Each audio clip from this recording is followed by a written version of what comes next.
Welcome to Backpacking America, an analytical podcast. In today's episode, we're going to be going over why it is a terrible idea to move to Canada because to run away from the terrible things going on in the United States. Um, the main reason why it's a terrible idea is because a lot of people have this misconception that Canada is like a paradise compared to the United States when actually it's not. Most people, when they say they want to run from Canada to from the United States to Canada, is to escape the systematic racism, the ignorance, and to basically they think that it's like Europe and North America, which is incorrect. There's actually a lot of racism in Canada, especially towards the native peoples there. Um, there's there was segregation in Canada, and there's still a large example of it there. There's still a Ku Klux Klan in Canada, believe it or not. Um, White Canadians consider themselves to be mostly free of racial prejudice, like a lot of white liberals in America. Um, the issue is that this removes actual analysis, and it's the same issue we have in America, where like white liberals see themselves as not racist and never having been racist or renouncing their racism, mostly because they are anti-racist in practice, but in reality they still have a lot of this color blindness, which leads to more racial exploitation. Um, so we see this with the Aboriginal population. So in the mid-90s, there was a large incident where the Canadian military and Aboriginals had a standoff when there was a construction of an oil pipeline, and it almost exploded into armed conflict. White supremacy is still prevalent in the country's legal system, with blatant racism created and enforced through law. So that's the same issue as here in the United States. Remember, Canada was a British colony much longer than the United States was. So they still have a lot of that English colonial mindset. I want to focus specifically on segregation in the Ku Klux Klan. So again, there is a Canadian Ku Klux Klan that does exist. They specifically decided, when the second Klan exploded onto the scene in 1915, they decided to expand into Canada and enact the same tactics used in America in Canada. We're very culturally similar in both countries, so a lot of our racial contradictions here happen there, such as with police brutality. Racial profiling happens in cities such as Toronto and Montreal, like a lot. Black people make up 3% of the Canadian population, compared to our 22% or 25%. So racism is a lot more prevalent there and more intensified because of the small population of the black community. And they're mostly Caribbean and African immigrants, too, that live there. And they also live disproportionately in poverty and are 3 times as likely to be carded in Toronto more than whites. And, of course, the incarceration rate for the black community is climbing faster than any other demographic. So it's really like in the same – it's really almost the same as the United States. It's when people say Canada is like America's little brother, it's true. There's also a lot of anti-Semitism that was prevalent in Canada, just like in the United States, except Jews were prohibited from studying at Canadian universities. They actually had really restrictive policies towards Jewish immigration, and in 1939, Jewish refugees escaping from Nazi Europe aboard the MS St. Louis were not allowed to enter Canada due to their immigration policies of denying Jews, and that was the same thing in the United States as well.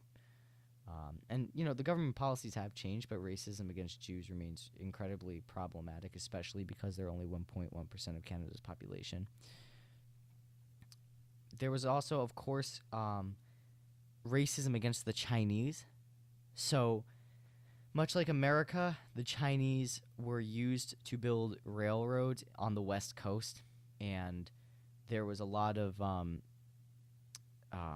there's like a Chinese head tax, as they call it, and what I'm getting my reference from, and it's basically a fixed fee charged to each Chinese person entering Canada, and it was implemented to curtail immigration from China.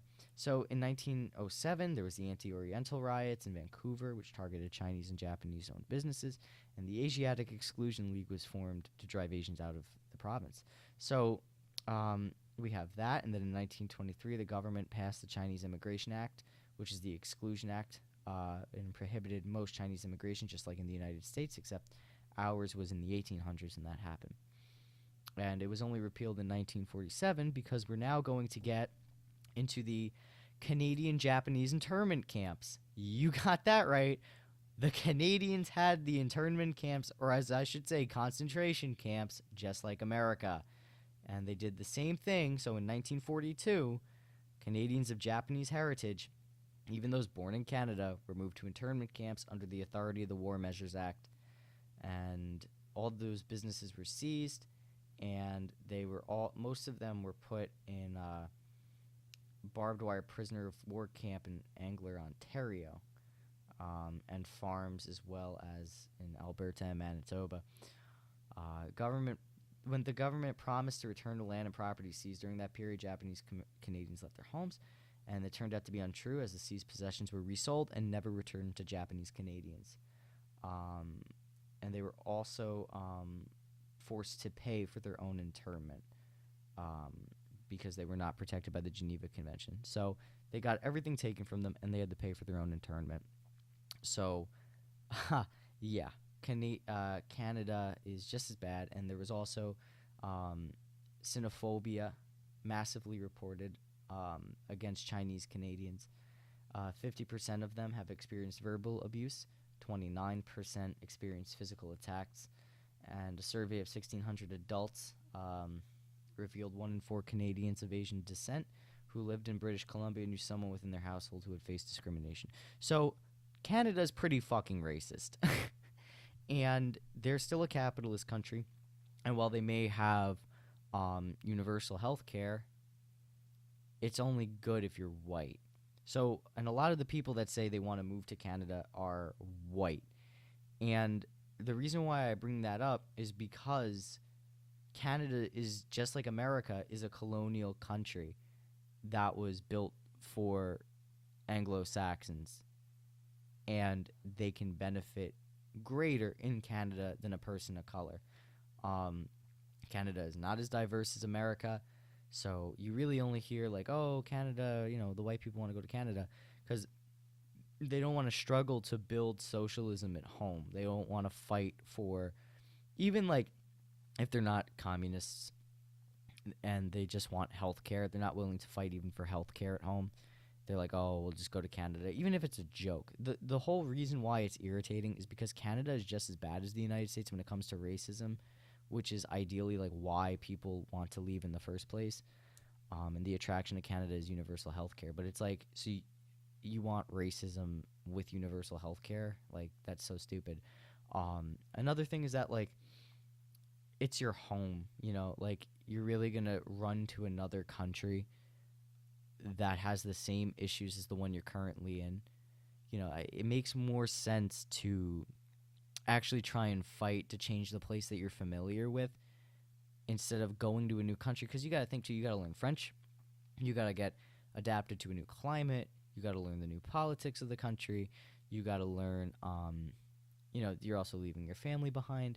It's not logical to leave the United States and just to it's like a cop out almost. You're kind of leaving your country and your community behind. So like why would you leave? And it's mostly just to take the easy way out, because a lot of American leftists only became attracted to that idea in 2016 when Bernie ran, and they see socialism more as free health care, free college, maternity leave. So obviously it makes sense that they want to go to Canada because it's right there, relatively easy to get into. You can have dual citizenship and fine. But And that's why, I was very against Joe Biden when he was running, is because cop outs exist, and for a lot of people, the things they're trying to attain are very minimal, and they're only willing to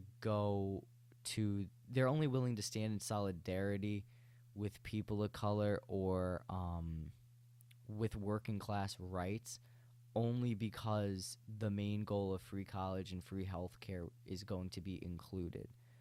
Because it's already provided across the border, it's very tempting to just jump ship and get it, especially if you're not a person of color. But it's very important to know that if you are in that camp where it's like, oh, I just want free healthcare and free college, you're still going to be dealing with your friends experiencing racism. And while the racism is on par, the economic conditions are much better in Canada.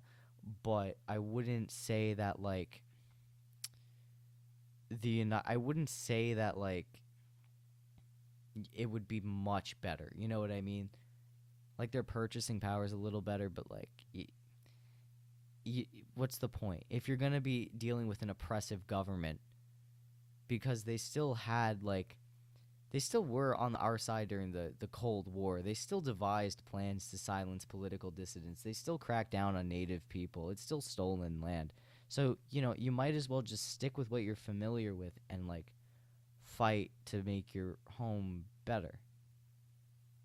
Because a lot of, I feel like a lot of people are also tired, and it's just attractive. But I mostly heard it just said in a joke, because I haven't really seen anyone that, has left to move to Canada.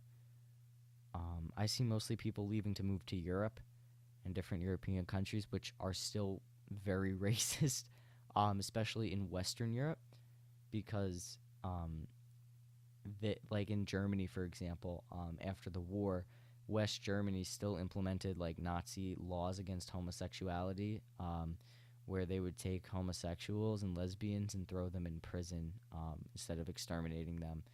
And so West Germany was basically Nazi Germany light.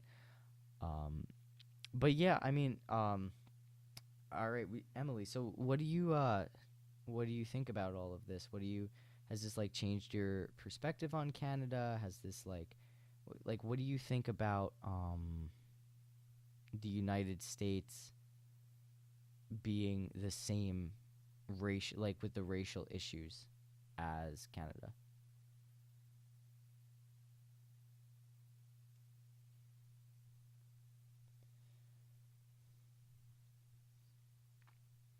And while she's doing that, we're gonna start looking at the treatment of First Peoples, and how the Canadians attacked the natives. Okay, so Emily says, oh, dropped my phone. Emily says, I've always known Canada sucks just as much dick as America in that sense. Okay, that's fair. That's fair. I'm glad you knew that, because not a lot of people do know that, and I didn't even I'm guilty of that too, where I was just kind of it's Canada, it's a little better, but then once you really learn, because I started paying more attention over the summer to international outcries against racism, and was surprised but not really at how bad and comparable it is in Canada compared to the US. And there's still, the issue of how the Canadians treated the natives. They did the same thing that we did and genocided them. So a lot of in Canada, their settlers assumed the indigenous people needed saving, and that was the same thing with the United States. And this is a form of charitable racism. The Inuit are mostly are one of the bigger groups in Canada, and they compose 85% of the population of Nunavut. And Nunavut actually represents a new level of self-determination for Indigenous people in Canada.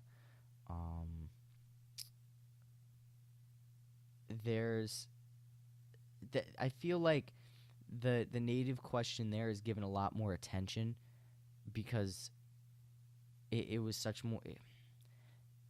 there's not much diversity in Canada. So I feel that while there are a lot of racial contradictions, they're able to, because there's not as many ethnic groups in Canada, they're able to actually look at these questions um, easier, I guess.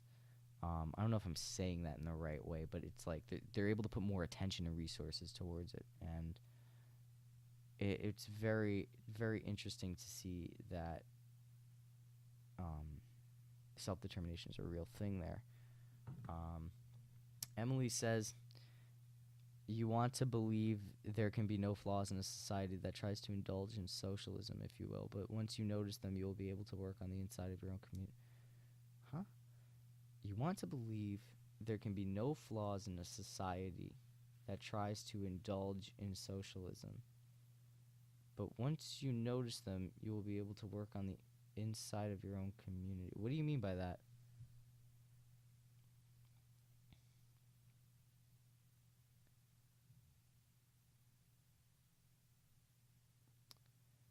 And there was slavery in Canada, by the way, because it was a British territory, starting in the 17th century, and it wasn't until I believe it wasn't until England made it illegal slavery was ended.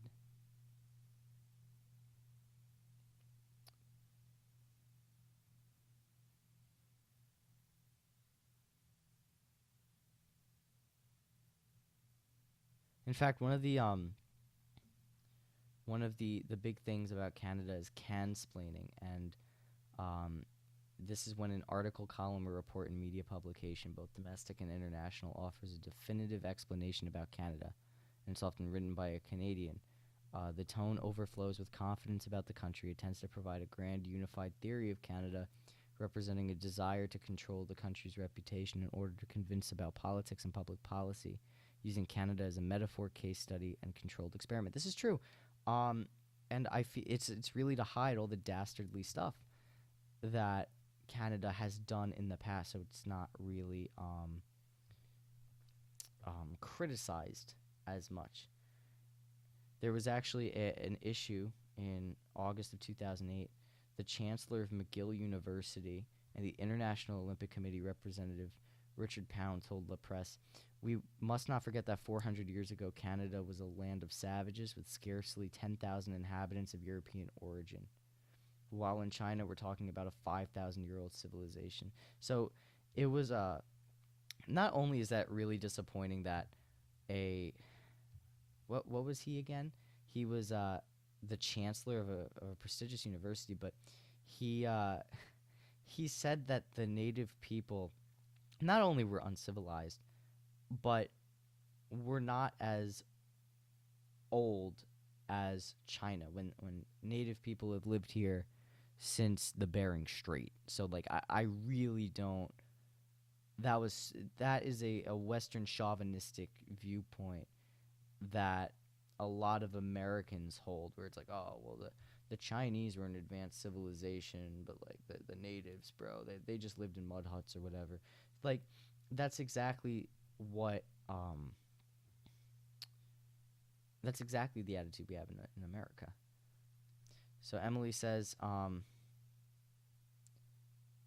to follow up on her last comment, she said, once you see the flaws, example racism, you'll see that it's hard to find something better. Oh, I see. So it's better to just stay and fight for equality rather than to find something better. Yes, I agree. I mean, it's no matter where you look, because you're also going to be looking at it from the perspective and the mindset of your culture. So, like, you're going to feel like an outsider regardless, and you're going to have to actually get used to something. Or you have to find something that you love enough to, like a country you love enough to make that move. But that's very hard to do, and honestly, you're better off just fighting, like you said, for something here, because a lot of the Western countries you're going to go to still have issues of racism, just with different ethnicities and historical background. And that's why, when we look at these native issues, there was the Canadian Indian Act, for example, which helped inspire South Africa's apartheid policies. And that's similar to how the United States' Jim Crow influenced what was it? Nazi era segregation and cruelty against the Jewish people and what they termed as undesirables.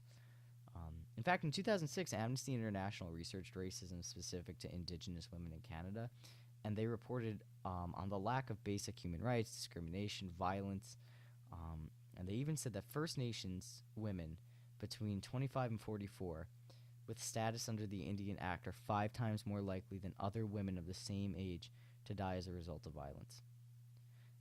Not to mention, from 1928 to mid-1990s, Indigenous girls in residential school systems were subject to forced sterilization once they reached puberty. Did the fact that people still think that Canada is like all like fairy dairy and stuff, and it's like if they just did like a little bit of research, they would see that like they're just as terrible, because we do this to Latino women in America still to this day. It was a big deal in the 90s. It was a big controversy because we did that in LA, and now with the forced hysterectomies from the ICE concentration camps, we, you know, that controversy did nothing. And what irritates me is that a lot of people talk all this game like, oh, we need to free the camps, we need to fight for those kids, but there's never a plan to actually do that, and it goes dark after a week because they just use it as clout, even though they know that it's wrong, and they know that all this talk, like when they were saying, oh, we should go storm the camps and free the Jews, you know, in their elementary class, or like that, like those, that strong, like, we need to do something now, you know, that sense of urgency when learning about the Holocaust is not there when the Holocaust is happening in our own country. And that's not to I'm not trying to be comparative, but it's like we have camps where crimes against humanity are being committed in, and honestly, I can see the next step being extermination, like at a large scale. I can. You know, we have the ability to do that. That's why I use that term, because it has the potential to blow up into a Holocaust. From, you know, and it's ridiculous because it's even worse in Canada because the number of sterilized girls is not known because the records were destroyed, and the number of Indigenous women and children gone missing or murdered within 10 years. So from now to 10 years could reach 3,000. So it's like the issue with black women here in the States. Black women are much more likely to be killed, go missing, raped, you know, physically and mentally abused by people in this society, and the media does not report it. You know, we still don't have justice for Breonna Taylor and hundreds, if not thousands, of other black women in our country. And the same issue is happening in Canada. You know, people look to Canada as an example for healthcare or for how a proper education system is supposed to run, but they ignore everything because they're used to they don't look past the cansplaining. And this is why it's important to be critical in the media, because of the media, and not in the Donald Trump way, but in the, you know, why am I being told this? Because billionaires and millionaires own the company. The capitalist class owns the newspapers.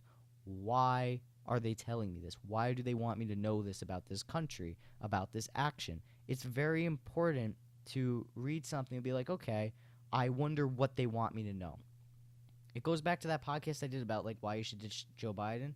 Actually, even yesterday, the last podcast I did, you know, why people want you to vote for Joe Biden. I knew it was suspect when my Xbox was telling me to vote. You know, when a corporation is advertising something political or about something of another country or about a social phenomenon, you should be skeptical immediately. You shouldn't be like, oh yeah, this is just fact. Like, no, don't roll over. You know, don't roll over. In fact, what was this? There was this 1995 Aboriginals versus mounted police Canada. What was this incident? It was insane. It was a crazy. Let's see. Don't forget RCMP's history. Royal Canadian Mounted Police. cultural gap. Where is it? I wanted to. There was this incident that occurred in '95. Yeah. Although the Royal Canadian Mounted Police might claim an era of friendly relations has returned, there was a confounding familiarity in the convergence of Sundance ceremonies, a native land dispute, and the Royal Canadian Mounted Police military intervention of 1995 at Gustafson Lake, British Columbia. Yes, okay. So what happened here was 14 I don't know if I'm saying this, but Shuswap traditionalists mingled their Sundance with an assertion of sovereignty and were met by 400 RCMP officers and military troops in armored personnel carriers who deployed land explosives and fired 70,000 rounds of ammunition. Let's look at this. I wanted to see what the RCMP Gustafson, British Columbia. Let's see. Let's pull this up. It's insane because the U.S. military. There's a lot of things that happen. The U.S. military did to people in the United States. The Battle of Blair Mountain, Black Wall Street or Black Tulsa. Terrible stuff that was done in the United States to suppress the labor movement and black people, and lo and behold, this is happening in Canada too. Let's see here. Disinformation and smear. What is this? Open with Firefox. Is this the PDF? What's going on in the chat? Let's check what's going on in the chat. I unfortunately have to go home. He texts you later. Keep spitting facts. Right. Thank you, Emily. Let's put this back here. Boop. Okay. Oh, wow. And this is like a 229-page document. And I was just looking for a... Okay, so this is the abstract. So, again, 18 protesters came into armed conflict with 400 mounted police in British Columbia. And it escalated to one of the costliest police operations in Canadian history. And many accounts of Aboriginal aggression. Oh, this is a biased source. Never mind. But anyway, the point is that the Canadians in the United States have a long history of, and a very similar history of repressing ethnic minorities, contributing to the genocide of Native peoples, and honestly perpetuating racism and capitalism. And while they may have a stronger labor union there, they did suppress communists. They're on the border of the United States. They had to adhere to a vast majority of U.S. foreign policy. And unfortunately, for many of my leftist friends that are listening to this, moving to Canada won't solve your problems, and joking about it is just ignorant. You just make jokes about how you have to fight harder or something here to build, because that's the whole point, is that if you're gonna, here's the thing too, if you're gonna jump ship, and this will be my final remark, if you're gonna jump ship here because it's bad, what happens when the place you jump to becomes bad? Are you gonna run to France? Well, France is terrible. And what if it gets worse? So then you go to Germany, and Germany gets worse, and Belgium gets worse, and the Netherlands get worse, and the United Kingdom gets worse. You can't just keep running. You have to stay, defend your home, defend your community. You have a right to have a good quality life right here in the United States. You have that right.